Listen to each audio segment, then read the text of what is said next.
Hey everyone, we know how hard it can be to keep up with the latest news in Israel, so if you haven't had the time to stay on top of what's what in the Holy Land, have no worries. I'm Natasha Kirchuk, and this is ILTV's Weekly Review.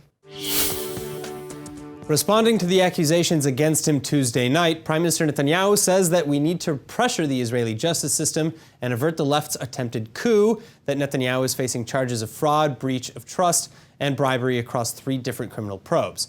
Both he and his supporters argue not only that he's innocent, but that these particular charges have never been issued against anyone, let alone against a sitting prime minister. But now, just 24 hours after addressing thousands of his supporters at the Tel Aviv Museum, Netanyahu is calling for calm. In a video posted to social media, the prime minister is still thanking his base and denouncing the media, but walking back on the tone of some earlier rhetoric, Netanyahu says that it's important to act responsibly. תודה רבה לכם על התמיכה האדירה. ריגשתם אותי מאוד. אני יודע שגורמים בתקשורת תמיד ייקחו מקרים בודדים מתוך האלפים שהיו שם כדי לעשות לכם דלגיטימציה. וזה בניגוד גמור להתעלמות המוחלטת שלהם ממקרים חמורים בהרבה בהפגנות השמאל. ובכל זאת, יש לי בקשה אחת. חשוב לנהוג באחריות במסגרת החוק, ללא התלהמות וללא אלימות. אנחנו מכבדים את החוק. ואנחנו מכבדים את בתי המשפט. אני בטוח שגם הצדק וגם האמת יצאו לאור. Meanwhile, with less than 2 weeks left to form a government and avoid landmark third elections, Knesset Speaker and Likud MK Yuli Edelstein is inviting negotiators from the rival Blue and White Party under Chairman Benny Gantz. The 120 lawmakers in Israel's parliament must get at least 61 Knesset members to recommend a prime minister in order to form a coalition. But with chances being low, Edelstein calls on the Likud and the Blue and White leaders to choose between leadership and cowardice, quote, between the will of the public and a tremendous crisis of trust. Still, it looks like Edelstein's calls are in vain, as Blue and White officials have already responded, saying that they're willing to sit with the Likud and that they're even ready to accept a rotational agreement for the Prime Minister's office, provided Gantz goes first. But they will not sit in a government with Netanyahu before he's acquitted of all charges, which is highly unlikely to happen anytime soon before the deadline.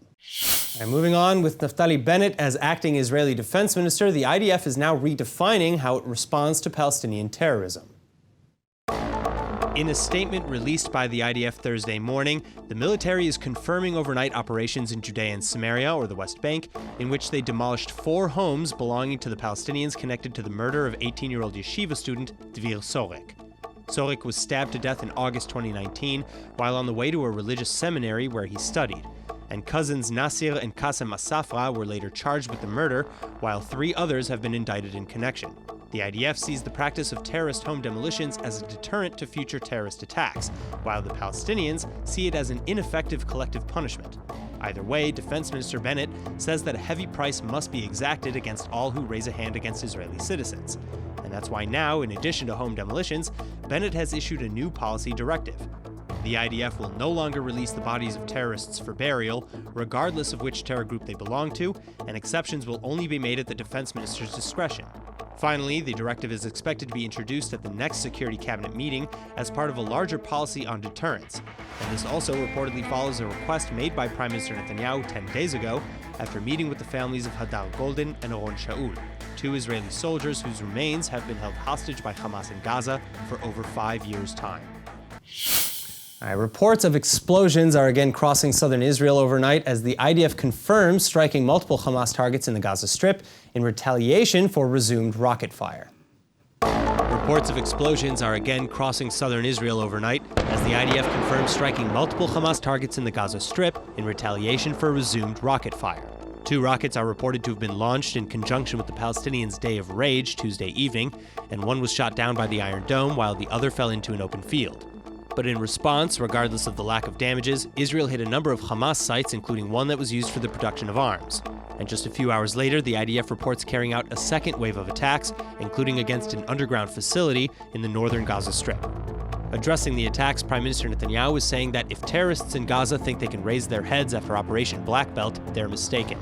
Similarly, Defense Minister Naftali Bennett says that even a rocket that doesn't hit will be judged in the same way as one that does, adding, "Those that fire will suffer blows."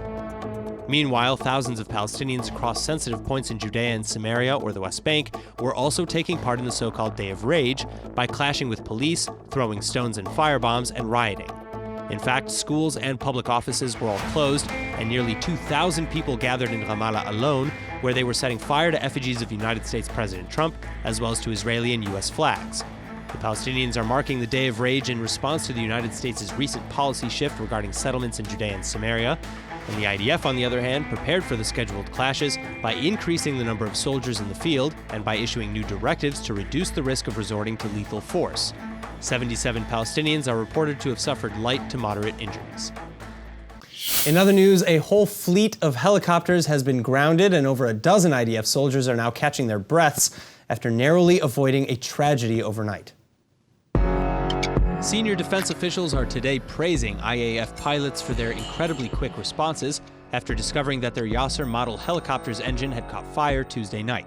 And the aircraft was reportedly en route to a base in southern Israel for a training drill before 3 teams of firefighters had to be dispatched to tackle the flames. But the pilots are reported to have noticed the fire and landed the chopper in just under a minute, saving all 14 soldiers on board before the aircraft was completely destroyed.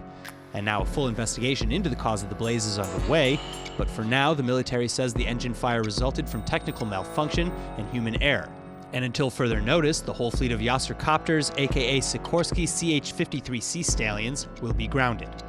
That said, though, many in the IDF believe that the Yasser should be retired for good anyway, as in spite of restorations and upgrades, they're roughly 50 years old. Also, in 2010, another of the IDF's Yasser heavy transport copters crashed during an international drill, killing 5 of the IDF soldiers on board. Moving on, an explosive sworn testimony against Qatar is now receiving major publicity as more evidence is brought forward to authenticate the claims, and a certain anti-Israel representative has now been singled out in the center of the story. Controversial anti-Israel representative of Minnesota, Ilhan Omar, is now being exposed as an alleged foreign agent of Qatar, and the testimony is extremely damning to say the least. Because among the other accusations, the Muslim Somali-American Omar is also thought to have passed on information to Iran through her alleged Qatari handlers.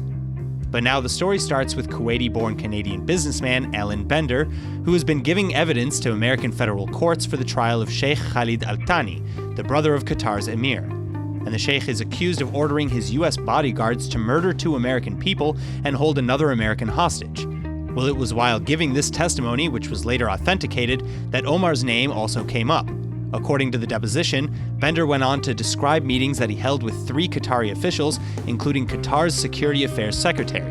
And Bender alleges that the Qataris tasked him with recruiting American officials, journalists, and more. But when Bender allegedly refused, the Qataris admitted to him that they already do it, and that if it wasn't for their cash, quote, Ilhan Omar would just be another black Somali refugee in America collecting welfare and serving tables on weekends, end quote. In fact, Bender says that they were bragging about it, calling Omar the jewel in the crown of their assets on the payroll, even adding that the best thing money can buy are American officials because, quote, they're the cheapest costing officials in the world. Then what's arguably worse is that Omar supposedly used her position within the House to recruit other politicians while also sharing sensitive U.S. information with Qatar, which was later related to Iran. Well, finally, Omar's camp is denying the accusations, saying in a statement that they're all just Saudi-based conspiracies. But this allegation is also heavily suspect, so all we do know is that U.S. Attorney Rebecca Castaneda has already now issued subpoenas against Qatar's ambassador and other officials involved in the case. Moving on, high-ranking defense officials from Washington and Jerusalem are gathering in Israel as regional tensions with Iran have been sharply rising. United States Chairman of the Joint Chiefs of Staff General Mark Milley arrived on Sunday for meetings with his Israeli counterpart, Lieutenant General Aviv Kochavi, and other top army brass. And the two discussed partnerships between their 2 respective forces for promoting regional stability. Also, Milley's visit marks the latest in a series of high-level military meetings. First, on November 10th, General Mackenzie Jr. arrived in Israel for the second ever visit to Israel by the sitting commander of CENTCOM. Then, in the 2 weeks that followed, Israel and the United States completed another blue flag military and Air Force exercise, hailed as the most advanced international drill ever held in the Jewish state. But again, these meetings are more than just for photo ops, as Prime Minister Netanyahu explains. Speaking both at the weekly cabinet meeting in Jerusalem and during a tour of the northern border on Sunday, Netanyahu says that Iran is continuing to advance its aggressions all across the Middle East, and he hopes that the international community will join in the efforts to apply more pressure on the regime in Tehran. אתמול מפקד סנקו, מפקד הכוחות האמריקנים במזרח התיכון, הגנרל מקנזי אמר שאיראן מתכננת התקפה נוספת. זה נכון, התקפות נוספות. אבל איראן תוקפת לא רק את שכנותיה ואותנו, איראן גם תוקפת את אזרחיה. ובשבועות האחרונים הם טבחו מאות מאזרחי איראן. זה משטר עריצות פר אקסלנס, שהדמות שלו והחזות האמיתית שלו נחשפת עכשיו לכל העולם. למי שהיה צריך הוכחה נוספת, זה משטר הטרור הגדול ביותר שקיים בעולם, גם כלפי אזרחיו פנימה. It looks like Prime Minister Netanyahu's Likud party could be undergoing some changes soon following the announcement of indictments against the party leader. And Netanyahu vehemently denies all allegations of wrongdoing, vowing to remain in office for as long as he's able. But he is expected to relinquish control over his other 4 ministerial portfolios, and now rivals within the Likud party are challenging him for what's left. Well, Netanyahu has now agreed to demands by party activists to hold Likud party leadership primaries within 6 weeks' time. The prime minister is unlikely to hold primaries before the deadline for forming a coalition, however, meaning that Israel is rolling towards a landmark third election cycle with practical certainty. That being said, even if Israel does go back to elections, it may look very different. MK Shlomo Kari of the Likud says that he's received the green light from Netanyahu to push a bill that would rewrite the rules for the vote. And here's how it works. First, Israelis would vote as normal for parties that have their own leaders. But if after that first round, no clear winner capable of forming a coalition is chosen, then a second new round would initiate. And it would allow voters to choose directly for prime minister between the two heads of the 2 most popular parties, in this case, likely Netanyahu and Benny Gantz. Then the winner would be awarded an additional 12 seats in the Knesset to ensure a stable majority. Kari explains that the idea is that if we fail to realize the will of the voters, we'll get back to the voters in order to ask which narrow government they prefer. All right, now a very powerful exhibit commemorating the fight against violence against women is now gaining widespread international attention. Since the start of 2019, 13 women in Israel have been killed by a family member. And in 2018, the number of Israeli women killed in domestic violence hit a whopping 25, leading to powerful demonstrations and calls for urgent action. To honor the women who have been victims of domestic violence, the lobby of the Tel Aviv municipality building is now displaying the clothing of 11 women who were killed during the last 2 decades. The exhibit is called She's Gone. And one of the outfits on display even includes the pink dress that famous model and actress Anat Elimelech wore on screen the day before she was murdered by her own boyfriend in 1997. It was a case that shook the country. The only information provided next to the clothes on display at the exhibit are the first names, dates of murder, murder weapon, and sentence given to the murderer, which is often argued to be too lax. But despite the limited info on each victim, the artist behind the exhibit says she spent time building trust with family members before they donated the clothes, especially as some families gave up garments that may have been the last thing left from a daughter or sister. The exhibit has also been on display at the president's home in Jerusalem and other government ministries. And soon it'll travel to Berlin and New York, where it will appear at the UN headquarters in honor of the International Day for the Fight Against Violence Against Women. It is thought that the exhibit might even be chosen by the international body's Women's Rights Agency as one of 2020's most interesting projects.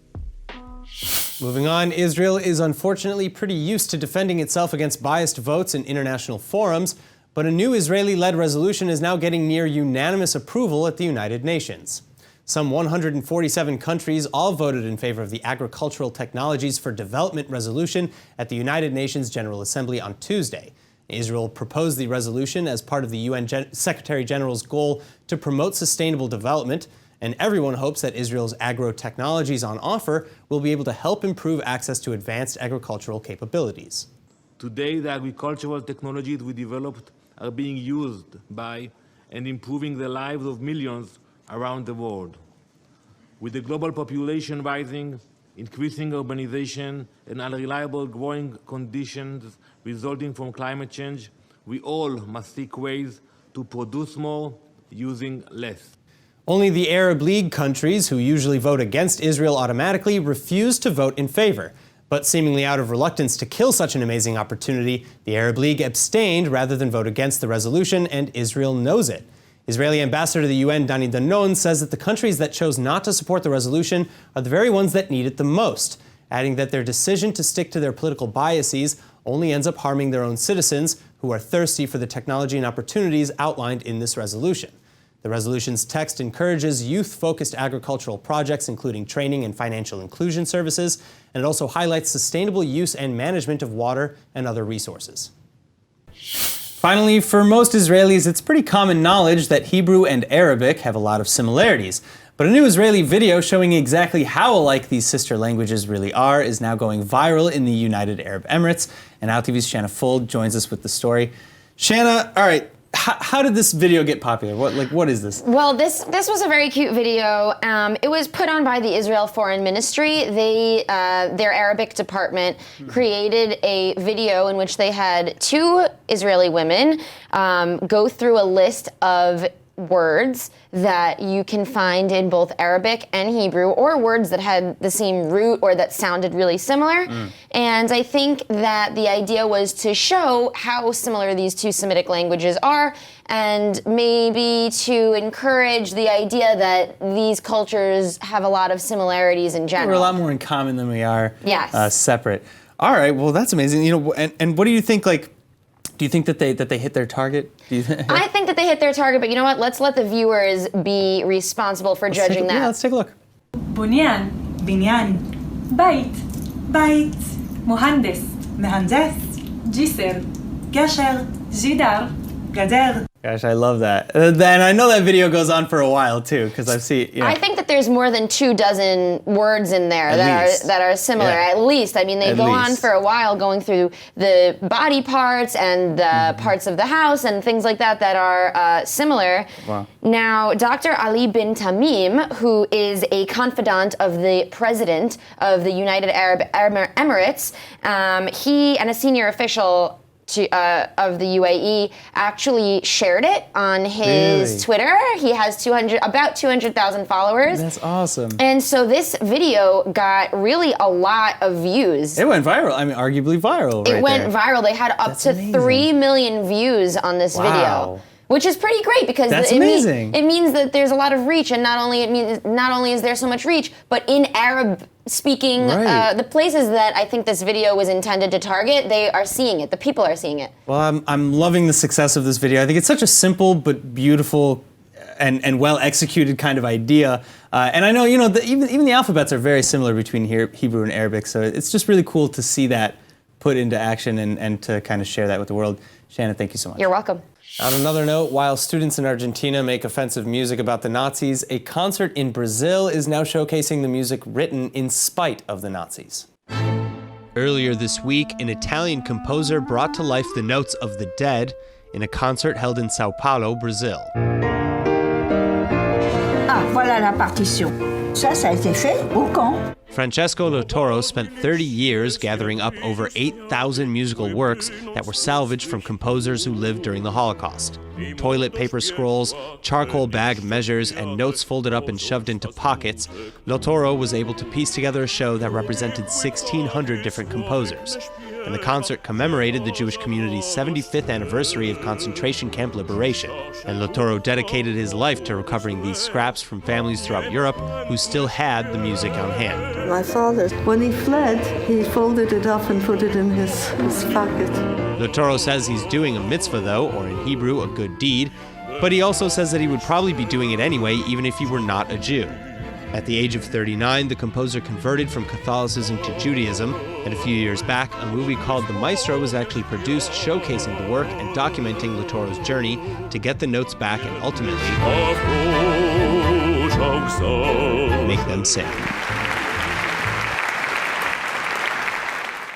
In other news, it seems that the controversial plan to install cable cars in Jerusalem is hitting another snag in the High Court of Justice.